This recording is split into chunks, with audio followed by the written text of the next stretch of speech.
Doctor Amit Paswan ji यहाँ उपस्थित हैं। हमारे पार्टी के, हमारे मतलब हम सबों के पार्टी के, बिहार के लगभग 14 करोड़ जनता का पार्टी जन स्वराज पार्टी के बिहार के महासचिव हमारे प्रिय मित्र पूर्व विधायक किशोर कुमार मुन्ना जी यहाँ उपस्थित हैं।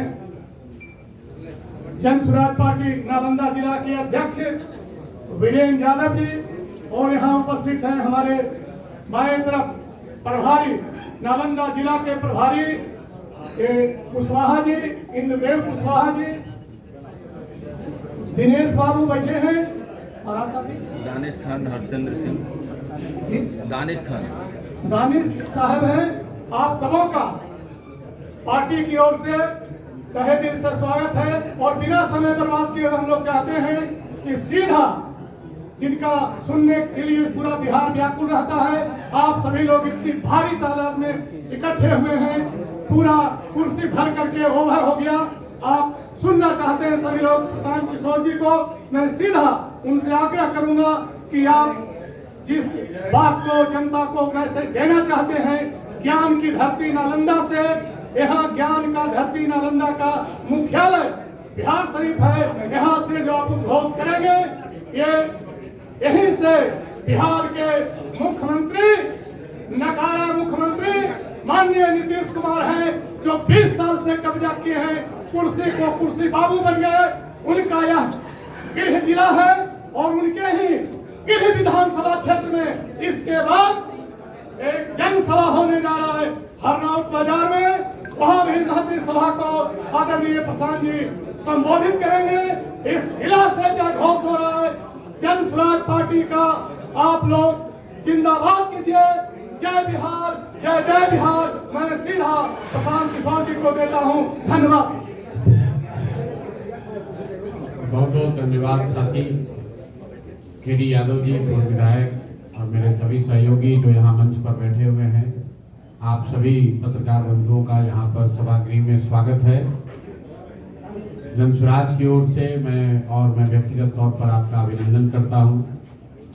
पिछले 3 बरस से जब से मैंने जन स्वराज अभियान शुरू किया है, ये नालंदा की धरती पर मैं पहली बार आया हूँ।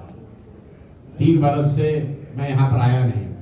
पिछली बार जब हम आए थे यहाँ पर राजगीर में, आप में से कुछ पत्रकार अगर उस समय सक्रिय होंगे तो नीतीश बाबू के साथ ही आए थे।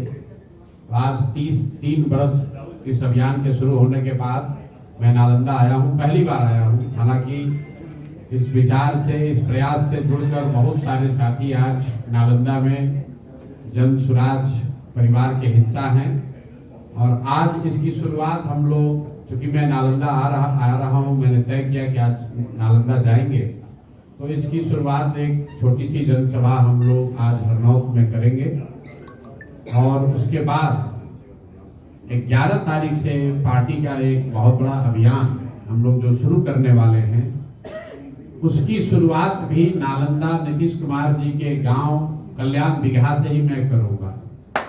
वो इसलिए कि जो पार्टी का कार्यक्रम 11 मई से शुरू हो रहा है, उसके 3 महत्वपूर्ण बिंदु हैं। तीनों ही नीतीश कुमार जी से जुड़ा हुआ है। पिछले 3-4 वर्षों में आपने सुना, देखा, चर्चा करी जातीय जनगणना की। तो जिस जातीय जनगणना का रिजल्ट 2 अक्टूबर 2023 में आया, 7 नवंबर 2023 को विधानसभा के पटल पर रखा गया। 24 नवंबर 2023 को नीतीश बाबू ने घोषणा की कि जातीय जनगणना के आधार पर करीब 94 लाख परिवार, जिनको पिछले 25-30 साल में विकास की यात्रा में जो लोग छूट गए हैं, उन परिवारों को 2 लाख रुपए प्रति परिवार के दर से मदद दी जाएगी। ये घोषणा नीतीश बाबू ने विधानसभा में की, उनके ट्विटर के हैंडल पर भी है, आप लोगों को भी पता है। उसके बाद 2 बजट बीत गया, अभी तक किसी को 1 रुपया भी नहीं मिला। उस पर सरकार ने कोई चर्चा नहीं की। कई बार जब हम लोग बिहार में घूमते हैं, लोग कहते हैं कि नालंदा में बहुत काम हुआ है, तो इसलिए मैंने तय किया कि भाई जो 2 लाख रुपया उनको प्रति परिवार देना है, कल्याण बिगहा नालंदा भी नहीं, कल्याण बिगहा नीतीश बाबू के गांव चलकर देखें कि क्या किसी को 2 लाख रुपया मिला है कि नहीं। तो 11 मई को मैं आऊंगा और कल्याण बिघा से इसकी शुरुआत करूंगा। दूसरा उस आंदोलन का बिंदु है कि 2006 में नीतीश बाबू ने दलित महादलित का अलग अलग एक योजना उन्होंने घोषित 2006 में नीतीश बाबू ने महादलित परिवारों के लिए घोषणा की थी कि हर परिवार को जो होमलेस है, घर नहीं है, जिसके पास जमीन नहीं, उसको 3 डिसमिल जमीन सरकार देगी, सरकारी जमीन से अगर नहीं मिलेगा तो खरीद कर देगी। पूरे बिहार में इस योजना में कुल 50 लाख दलित अति पिछड़े समाज के लोगों को घर बनाने के लिए जमीन मिलनी चाहिए थी, लेकिन अभी तक सिर्फ 2,34,000 परिवारों को ही ये जमीन मिली। और अभी प्लानिंग कमीशन का एक रिपोर्ट आया है दिल्ली से, जिसमें बताया गया कि 2,34,000 में करीब करीब 1,20,000 परिवार ऐसे हैं जिनको सिर्फ पेपर पर ही ये जमीन मिली है। करीब मतलब आधे लोगों को जमीन अभी तक नहीं मिली, और ये बहुत बड़ी बात है। इसको भी देखने के लिए मैं जाना चाहता हूं कल्याण बिघा कि ये सिर्फ सरकारी आंकड़ों की बात है कि सही में जमीन पर नीतीश बाबू के अपने गांव में भी दलित परिवारों को जमीन मिला है कि नहीं, ये देखने के लिए भी कल्याण बिघा जाएंगे। तीसरा आंदोलन का मुद्दा है कि यहाँ भूमि सर्वे हो रहा है, नालंदा में भी हो रहा है, पूरे राज्य में लोग त्राही कर रहे हैं। पिछले 3-4 वर्षों में लैंड डिजिटाइजेशन के नाम पर भूमि सुधार का जो कार्यक्रम नीतीश बाबू की सरकार ने शुरू किया है, इसमें हर दिन हालात ये है कि कोई घर ऐसा बाकी नहीं है जिसमें घर में परिवार में झगड़ा न लगे। जमीन के दाखिल खारिज में, रसीद कटाने में, जमाबंदी में, हर जगह लोगों को 10,000, 20,000, 25,000 रुपया घूस देना पड़ रहा है। हालात ये हैं कि आप लोग तो पत्रकार हैं, रोज देखते होंगे कि बिहार सरकार में राजस्व विभाग जो है वो उनके जनता से धन उगाही का सबसे बड़ा सोर्स बन गया है। नीतीश बाबू का नाम सुशासन बाबू रखा गया है, इसी धरती से वो आते हैं। तो मैं ये देखना चाहता हूं कि नालंदा में कल्याण बिघा में किसानों को या भूमि के मालिकों को घूस देना पड़ रहा है कि नहीं देना पड़ रहा है।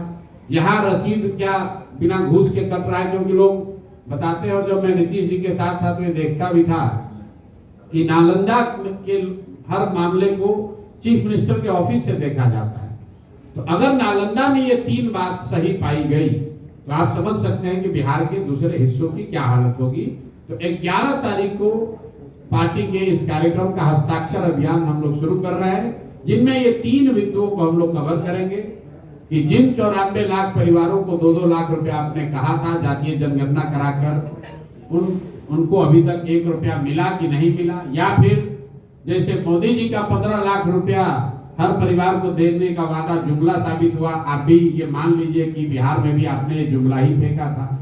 दूसरी बात, जिन महादलितों ने आपको आज 18-20 साल से मुख्यमंत्री के कुर्सी पर बैठाया है, कम से कम आपके गांव के महादलितों को वो जमीन मिली है कि नहीं, नालंदा में उन लोगों को जमीन मिली है कि नहीं, ये देखने आएंगे। और तीसरी बात जो मैंने आपको बताया कि पूरा बिहार ये भूमि सर्वेक्षण के नाम पर, भूमि सर्वे के नाम पर जो धन उगाही हो रही है, क्या नालंदा कल्याण बिघा उससे अछूता है, हरनौत उससे अछूता है, अस्थावा में वहां नहीं हो रहा है, ये देखने के लिए भी 11 को आऊंगा।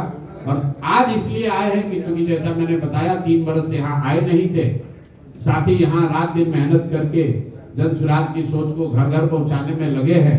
तो ये मेरी भी जिम्मेवारी है कि हम आकर अपना कंधा उसमें लगाएं। इसी के तहत हम यहाँ आए हैं। अभी हरनौत में एक छोटी सभा करेंगे, उसके बाद मुझे आगे सिरघाटी जाना है। अब आपके जो सवाल हैं आप सवाल कर सकते हैं। बहुत बहुत धन्यवाद। अच्छा, आपके मित्र हैं, अभी बोले कि निकम्मा मैंने नीतीश कुमार को, तो 2005 के पहले जो सरकार चलती थी और चलाने वाले को क्या संबोधित करेगा? देखिए, शब्द तो उनके हैं, मैं उस तरह के शब्द प्रयोग के पक्ष में नहीं हूँ। हर आदमी का बोलने का अपना तरीका है। अब मैं बोलूंगा, विधायक जी अगर खुद बोलना चाहे। जहां तक आपने कहा कि 2005 से पहले की सरकार को क्या कहेंगे, बिल्कुल उसको तो हमें आपको कहने की जरूरत नहीं है। कोर्ट ने, बिहार की जनता ने उसको जंगल राज बताया। वो जंगल राज था लालू और उनके परिवार का, उनके गुंडों का, उनके बदमाशों का, रंगदारों का। वो गुंडा राज था, जंगल राज था। ये बात तो कोर्ट ने कहा। ये बात बिहार की जनता ने पिछले 2005 से 20 वर्षों से ये दिखाया है। लेकिन वो राज बहुत खराब था, इसलिए अब कम खराब वाला अच्छा है, ये भी बात ठीक नहीं। नीतीश बाबू ने, जनता ने लालू जी के जंगल राज को नकारा, तभी तो नीतीश जी को मुख्यमंत्री बनाया। और 2005 से लेकर 2015 तक 14 तक नीतीश बाबू ने अपनी ओर से जो काम किया है उसको जनता ने स्वीकारा भी है, उसको रिवॉर्ड भी दिया है। वैसे मुख्यमंत्री हैं कैसे? यही नीतीश कुमार है जिनको जनता ने 2010 में 117 विधायक बिहार में जिताया था, क्योंकि उन्होंने काम करके कुछ दिखाया था। ये दिखा था कि काम हुआ है। मैं यहाँ मंच पर बैठा हूँ, मैं ही आया था नीतीश कुमार की जीत में कंधा लगाने के लिए, क्योंकि हम लोग 2014 में जब उनकी पार्टी को लोकसभा में झटका लगा, नीतीश बाबू ने पद छोड़ दिया था।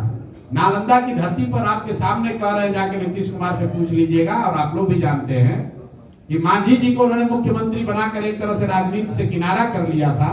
जब नीतीश बाबू के उन समय में कोई नहीं साथ में खड़ा हुआ, तब प्रशांत किशोर खड़े हुए, मैं आया, मैंने कहा कि सर आप मांझी जी को हटाइए, आप बनिए, हम लोग आपकी हर तरह से मदद करेंगे। और 15 में मदद भी की, और जनता के आशीर्वाद से नीतीश बाबू जीत कर भी आए। लेकिन 2014-15 के नीतीश कुमार और 24-25 के नीतीश कुमार में जमीन आसमान का फर्क है। 14-15 में जिस नीतीश कुमार की मदद की गई, वो नीतीश कुमार सुशासन के लिए जाने जाते थे। आज जिनका विरोध हो रहा है, उनकी सरकार अपराधियों के जंगल राज देखे हुए बिहार में आज अधिकारियों का जंगल राज चलाने के लिए दोषी बताई जा रही है। जिस नीतीश कुमार की हम लोगों ने मदद की थी, वो व्यक्ति था कि नेता के तौर पर वाजपेयी जी जब प्रधानमंत्री थे, रेल मंत्री गैसल पश्चिम बंगाल में दुर्घटना हुई तो नीतीश बाबू ने पद से इस्तीफा दे दिया। ये कहा कि 200 व्यक्ति मर गए, कैसे मैं रेल मंत्री बना रहूंगा। आज वही नीतीश कुमार हैं, बिहार के कई हिस्सों में जहरीली शराब से दुर्घटना हो जाती है, लोग मर जाते हैं। नीतीश बाबू पॉकेट में हाथ डालकर हंसते हुए बोलते हैं कि जो पिएगा वो मरेगा। जिस नीतीश कुमार का विरोध साथ दिया था, वो नीतीश कुमार थे जो चुनाव नहीं हारे थे। 2014 में नीतीश बाबू चुनाव नहीं हारे थे, उनका दल लोकसभा में हारा था, लेकिन राजनीतिक मर्यादा उनमें बची हुई थी, उन्होंने दल से पद से इस्तीफा दे दिया। आज जिस नीतीश कुमार का विरोध कर रहे हैं, वो नीतीश कुमार हैं जो चुनाव हार गए हैं। 243 के विधानसभा में सिर्फ 42 विधायक है, और उन लोगों के साथ जिसको अभी आपने पूछा जंगल राज, कभी आप लालटेन के साथ, कभी आप कमल के साथ, कभी कोई भी समझौता करके आप पद पर बैठे। तो लोकतंत्र में आपको ये बताया जाता है कि जब कोई नेता, जब कोई दल, कोई विचारधारा आपको पसंद आए, ठीक हो, उस पर भरोसा हो, तो आप उसके साथ खड़े होइए, उसको वोट दीजिए, ये आपकी जिम्मेवारी है। लेकिन वही लोकतंत्र, वही संविधान आपको ये भी बताता है कि अगर वो दल, अगर वो नेता, अगर वो विचारधारा आपके आशानुरूप काम नहीं कर रही है, तो नागरिक होने के नाते आपकी जिम्मेवारी है कि उसका विरोध भी कीजिए। इसीलिए तो चुनाव 5 वर्ष पर होता है। नहीं तो एक बार आपने नालंदा में नीतीश कुमार को वोट दे दिया, एक बार बिहार में नीतीश कुमार को वोट दे दिया, फिर चुनाव की जरूरत क्या है? फिर तो जीवन भर वही रहेंगे। 5 वर्ष पर चुनाव इसीलिए तो होता है कि आपने 5 वर्ष में जो वादा किया वो किया पूरा या नहीं किया। जन स्वराज पर जनता क्यों विश्वास करे?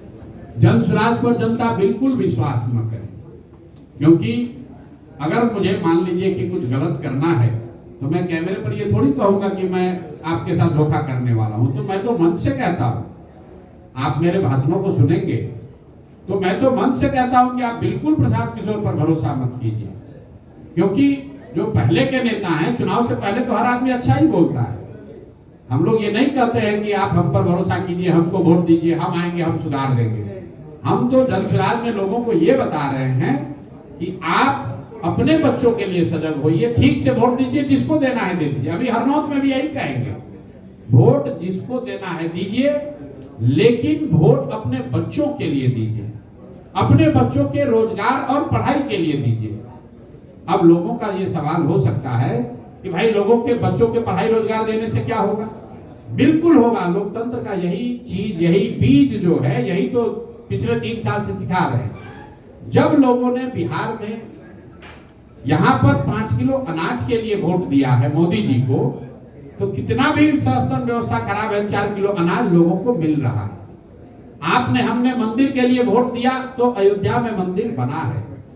आपने हमने बिजली और सड़क के लिए वोट दिया नीतीश कुमार को, तो देखिए बिजली सड़क आई है, बिजली जल रही है। लालू जी के राज में बिजली 10-10 दिन नहीं आता था। जब लोगों ने यहाँ सिलेंडर के लिए मोदी जी को वोट दिया तो सिलेंडर का दाम भले 1000 हो गया हो, लेकिन सिलेंडर घर घर बटा है। लोगों ने जाति के नाम पर वोट दिया तो जाति की बात और जाति की गणना पूरे बिहार में देश में सबसे पहले कराई गई है। लोगों ने गुजरात में विकास की कहानी को सुनकर वोट दिया तो गुजरात में कहानी हो रही है, विकास हो रहा है। और नालंदा से, बिहार शरीफ से, पूरे बिहार से बच्चे जाकर गुजरात में नौकरी मजदूरी कर रहे हैं। ये लोकतंत्र का मूल बात है, समझिए। आप वोट किसको देते हैं इसका इतना महत्व नहीं है, वो महत्व इस बात का है कि वोट किस बात के लिए देते हैं। तो हम लोग ये कह रहे हैं भाई वोट जिसको देना है दो, लेकिन वोट अपने बच्चों के लिए दो, उसके पढ़ाई और रोजगार के लिए दो, तभी सुधार होगा। अशोक चौधरी ने कहा है कि आपके ऊपर मानहानि का मुकदमा करेंगे क्योंकि आपने गलत बयान दिया। अरे भाई ऐसा है ना, ये हमको मानहानि और मुकदमा और FIR से डराने वाला यहाँ कोई अभी पैदा हुआ नहीं है। जिनका आप नाम ले रहे हैं, जितनी बार चाहे उतनी बार मानहानि कर दे, जाके FIR कर ले। ये लोग सरकार में बैठे हुए, आपको प्रशांत किशोर किससे डरने वाला दिखता है? हम कोई बालू माफिया हैं? हम शराब का धंधा करते हैं, किसी सरकारी पद पर हैं, डंके की चोट पर 3 बरस से बिहार में अभियान चला रहे हैं और आपके सामने अभी आए हैं। देख लीजिए, एक हवलदार भी हमारे साथ नहीं है। जिस बिहार में मुखिया बनने के बाद लोग 4 गो गनमैन लेकर घूमता है सुरक्षा के नाम पर, उसी बिहार में 3 बरस से पैदल चल रहे हैं और आज तक एक सिपाही भी नहीं लिया हमने और हमको एक कुत्ता भी नहीं काटा। हम किसी से डरने वाले हैं? गांधी मैदान से इसी सरकार ने हमको गिरफ्तार करने के लिए रात के अंधेरे में उठा लिया। 20 थाने के लोग मिलकर हमको अरेस्ट करने गए, कोर्ट में लेकर गया। क्या हुआ? उसी दिन डर के मारे छोड़ भी दिया। जब हमने गलती नहीं की है, कोई बिहार में खड़ा होकर नहीं कह सकता है कि प्रशांत किशोर ने 1 रुपया भी किसी से लिया हो। कोई नहीं कह सकता है कि हमने कुछ गलत किया हो। कोई नहीं कह सकता है कि हम जाकर किसी को गाली गलौज कर रहे हैं। हम सही बात बता रहे हैं। हमने BPSC के बारे में कहा कि BPSC से नौकरी बेची जा रही है, कहा वो लोग भी मानहानि का मुकदमा कर देंगे, नोटिस भेजा, कर दो मानहानि का। कर हिम्मत हुआ करने का? कौन नहीं जानता है कि यहाँ सरकारी नौकरी बिकती है? ये कहने पर मानहानि का मुकदमा होने लगे तो जितने पत्रकार आप लोग हैं सब पर मानहानि का मुकदमा हो जाएगा। अभी देश में पहले का माहौल बना है। देश में एक मिनट सर, एक कुछ आप इस बात पे कायम है कि अशोक चौधरी की बेटी को पैसे देकर के टिकट मिला? ये भैया पूरे बिहार में सरेआम चर्चा है। ये प्रशांत किशोर को कहने की जरूरत नहीं है। बिहार में गांव-गांव में भ्रष्टाचार है, जमीन के सर्वे में पैसा लिया गया। अब हम ये चर्चा आम है। अब पत्रकार होने के नाते आप खड़ा होकर कहिए कि भैया बिहार में भ्रष्टाचार है, लोग शिकायत कर रहे हैं, तो कोई आप पर मानहानि का मुकदमा कर ले। अरे भाई, ये चर्चा आम है और आप पत्रकार हैं, आपको हमसे बेहतर पता है जी। देश में पैनिक का माहौल बना हुआ भारत पाकिस्तान को लेकर, सिंधु जल समझौता को रद्द कर देने से क्या लगता है कि माहौल शांत हो सकता है? भाई देखिए, कुछ अलग सरकार में देश में व्यवस्था है, पंचायती राज है, राज्य सरकारें हैं, देश की सरकार है। हर मुद्दे को हर जगह नहीं लपेटना चाहिए। राष्ट्रीय सुरक्षा, विदेश नीति, ये केंद्र सरकार का मामला है। अभी 6 महीना पहले, साल भर पहले चुनाव हुआ है। देश की जनता ने एक व्यवस्था बनाई है, किसी को केंद्र में बैठाया। अब देश पर जो भी अगर कोई, भगवान ना करे, कोई संकट आता है, कोई परिस्थिति बनती है, तो केंद्र की सरकार, पार्लियामेंट में बैठे हुए पक्ष विपक्ष के लोग, सब लोग बैठ के जो निर्णय लेंगे, देश की जनता उसके साथ खड़ी रहेगी। हर बात पर, हर स्तर पर टिप्पणी की जाए कि विदेश नीति पर क्या होना चाहिए, कूटनीति के मामले पर क्या होना चाहिए, सेना के काम पर क्या होना चाहिए। अरे भाई, उसके लिए देश में सत्ता बैठी हुई है, सत्ता में लोग बैठे हुए हैं। हम लोग यहाँ जो हमारी जिम्मेवारी है वो बिहार की जनता के प्रति है। हम आज नालंदा हरनौत में आए हैं तो वो देखने आए हैं। हमारे विदेश नीति पर टिप्पणी करने से क्या होगा? निश्चित तौर पर जो घटना हुई है देश भर में, उसकी भर्त्सना हो रही है। हम लोग भी उसको निंदनीय मानते हैं, कहते हैं बिल्कुल गलत है। निहत्थे आदमी को आप मारिएगा और ये दिखाता है कि आतंक और आतंकवादी, ये सिर्फ राजनीतिक नारों से इनका खात्मा होने वाला नहीं है। पिछले 2-3 वर्षों से देश में एक माहौल बन रहा था, कुछ बनाने की कोशिश भी की गई थी कि भाई आतंकवादी यहाँ बिल्कुल खत्म हो गए, आतंक खत्म हो गया। लेकिन पहलगांव में हुई घटना ने ये दिखाया कि नहीं, ये अभी मामला खत्म नहीं हुआ है, ये लोग इतना सुधरने वाले नहीं है। और खासकर जिस तरह की व्यवस्था पाकिस्तान में है, वहां पर कहीं ना कहीं वहां से खुराफात होता ही रहेगा। इनको समुचित जवाब मिलना चाहिए। अब जवाब देने का तरीका क्या होगा, उसके लिए हम लोग की सरकार है, देश की जनता सरकार के साथ, पक्ष विपक्ष सबके साथ खड़ा है। इस पर कोई बहुत टिप्पणी विवाद का कोई वजह है नहीं। सर, क्या बात इसमें किसी दूसरे पार्टी के साथ है? नीतीश कुमार करीबी थे तो उनसे दूर। नीतीश कुमार से जितने करीबी हम पहले थे उतने ही करीबी आज भी हैं। लेकिन मैंने आपको पहले बताया कि 14-15 में नीतीश कुमार जो बिहार को सुधारने के प्रयास में लगे थे, और ऐसा हम लोग को बिहार के होने के नाते दिख रहा था कि बिहार में सुधार हो रहा है, उनकी मदद कर रहे थे। आज लग रहा है कि नीतीश बाबू की वो हालत नहीं है, शारीरिक मानसिक तौर पर भी वो इस तरह से अब नहीं दिख रहा है कि वो बिहार का नेतृत्व कर सकें। और अगल बगल के उनके लोग, सारे अफसर, सारे अगल बगल के मंत्री वो लूट मचा रहे हैं। वरना आप लोग तो खुद नालंदा के पत्रकार हैं, नीतीश कुमार जी की जो पहले आभा थी, जो उनका एक इकबाल था, जो एक राजनीतिक काम करने का तरीका था, उसमें और पहले और आज में बहुत फर्क है। अब तो कोई पूछ ही नहीं रहा, कोई देख ही नहीं रहा, जिसको जहां मन है सोच रहा है कि अब तो नीतीश बाबू 4-5 महीने के लिए है, लूट सको तो लूट, गंगा में पानी बह रहा है, जितना जिसको मन हो रहा है लूट रहा है। पुलिस वाले सुरक्षित नहीं है, तो बिहार में थाने में घुसकर शराब तस्करों को छुड़ाने की कोशिश की गई है। बीजेपी के नेता अब देखिए, आपने ये बार साथी पूछ रहे हैं कि क्यों नीतीश जी का विरोध हो रहा है। यही नीतीश कुमार हैं जिनको लॉ एंड ऑर्डर के नाम पर जनता लेकर आई थी, और आज लॉ एंड ऑर्डर की हालत ये है, गांव में तो लोग भ्रष्टाचार का आलम ये है कि लोग कह रहे हैं कि भैया इससे बढ़िया तो लालू का राज था। यहाँ तक स्थिति आ गई है कि लोग, हम लोग पैदल चलते हैं तो लोग बताते हैं भैया कि लालू का बहुत खराब था, लेकिन कुछ स्थिति तो अब उससे भी बदतर हो गई।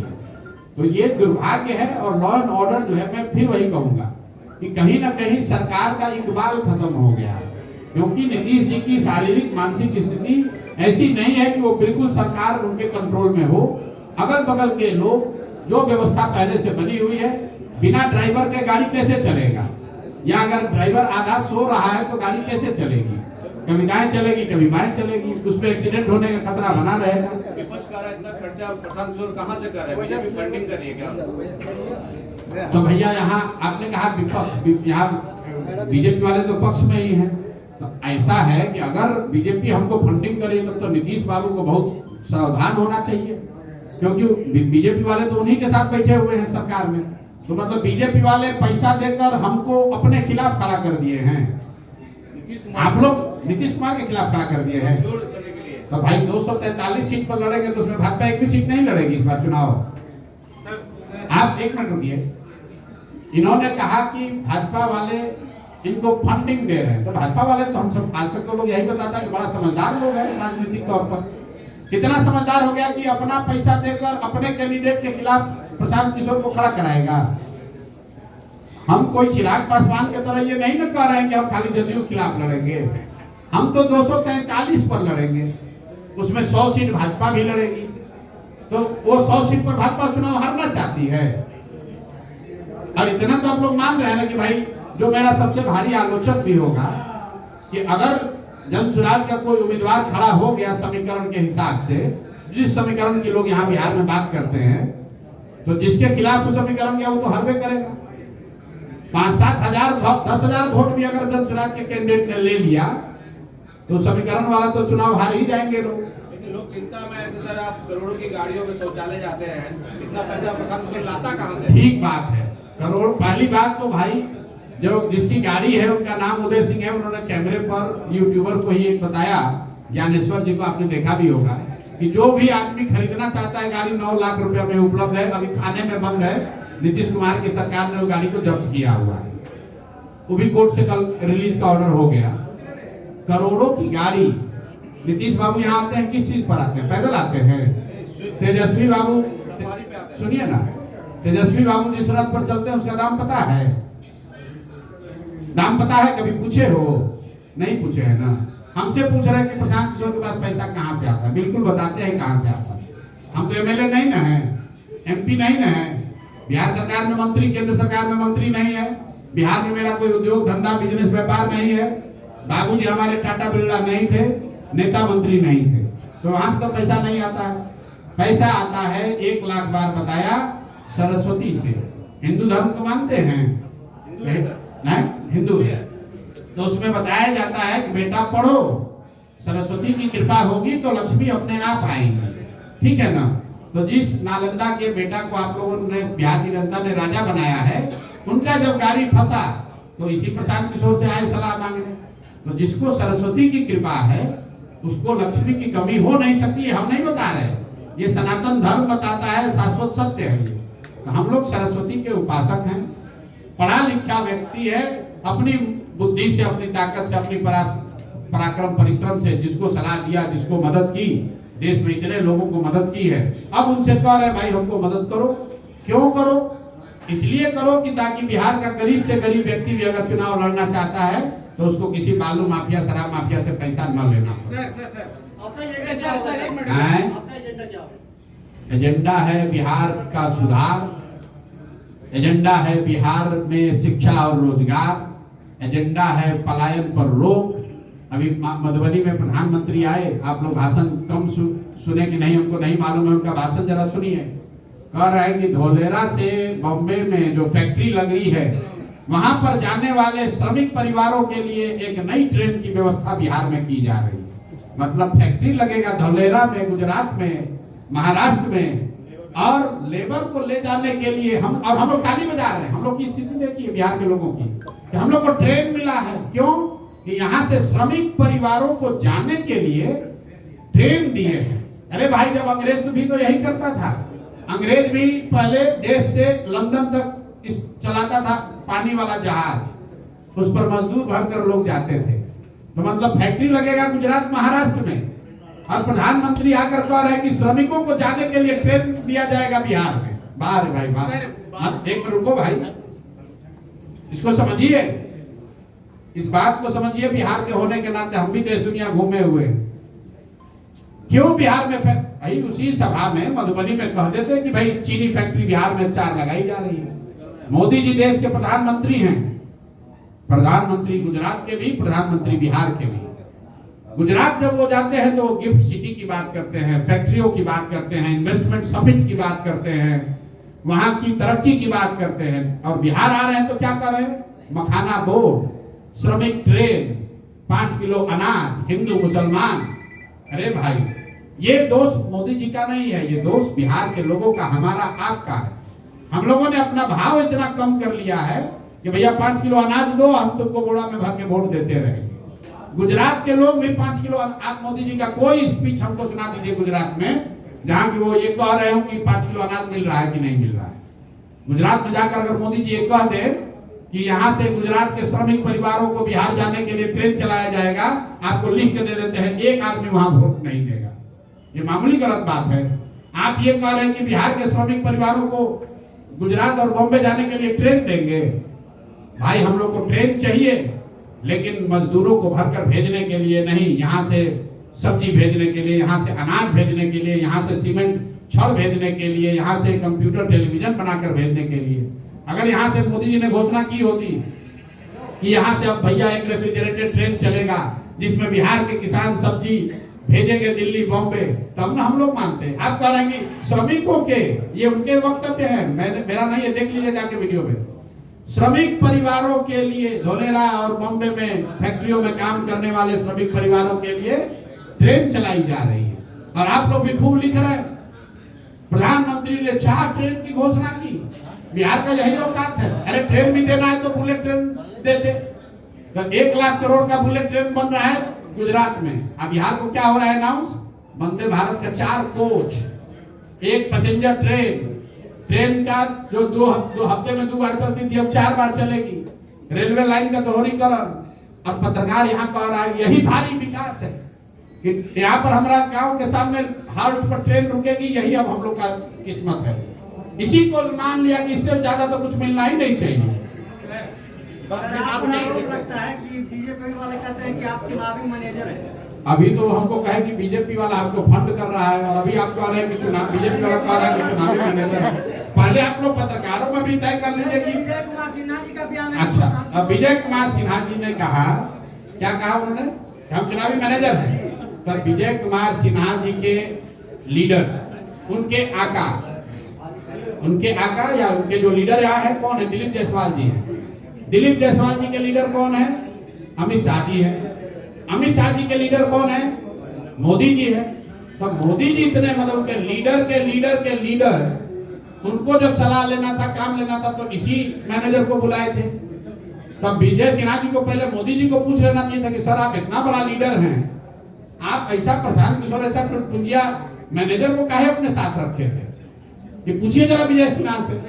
आपने कहा रहा था सर कि बालू माफिया, शराब माफिया को ये बिहार को बर्बाद कर रहा है, क्या वो लोग आपकी पार्टी में शामिल होंगे या नहीं होंगे? मेरे भाई, पहली बात कि अगर बालू माफिया, शराब माफिया बर्बाद नहीं कर रहा है, या ये अगर कह रहे हैं आप, तो आपकी बात, आप उसको प्रूफ कीजिए। हम लोग की पार्टी में जहां तक मेरी समझ है, हमारे पास कोई थर्मामीटर और इन्वेस्टिगेटिंग एजेंसी तो है नहीं, लेकिन हमारा ऐसा मानना है कि हम लोग की पार्टी में इस तरह के चरित्र के लोगों की कोई जगह नहीं है और आगे भी नहीं होगी। एक अंतिम सवाल बस। वक्फ बिल पर आपका क्या है? वक्फ बिल पर पहले से बोला हुआ है, हम लोग इसके विरोध में हैं। उस कानून के मेरिट पर गए बगैर, उस कानून में क्या अच्छा है क्या खराब है इस पर बहस हो सकती है, लेकिन उसकी नियत, जिस नियत से उसको लाया गया है, उसको लेकर मेरा विरोध है। क्यों? क्योंकि वक्फ के सुधार के लिए अगर सरकार कोई प्रयास करती तो उसका मुस्लिम समाज भी स्वागत करता।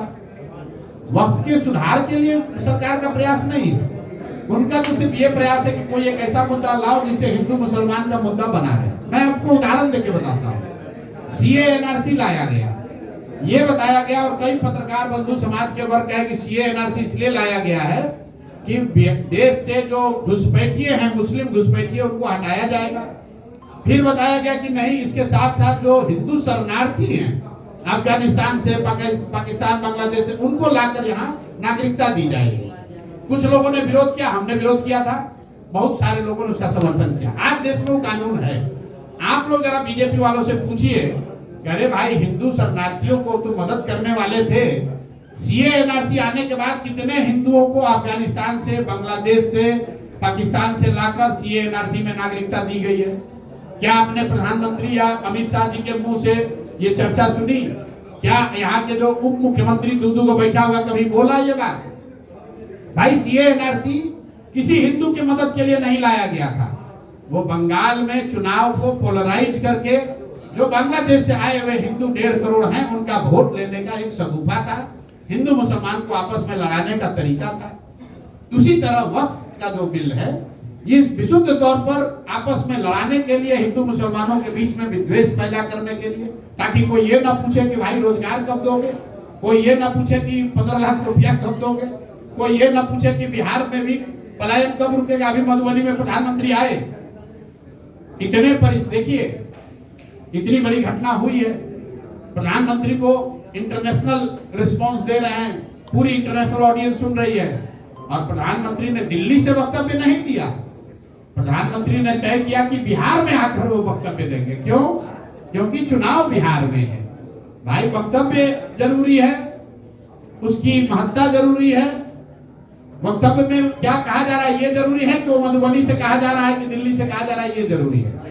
होना तो ये चाहिए कि दिल्ली से प्रधानमंत्री ने घोषणा की होती कि भाई हम लोग क्या करने वाले हैं, लेकिन वो आकर कहेंगे मधुबनी से। क्यों? क्योंकि बिहार में चुनाव है। उसी दिन कानपुर का प्रोग्राम प्रधानमंत्री ने कैंसिल किया है, लेकिन मधुबनी में आएंगे।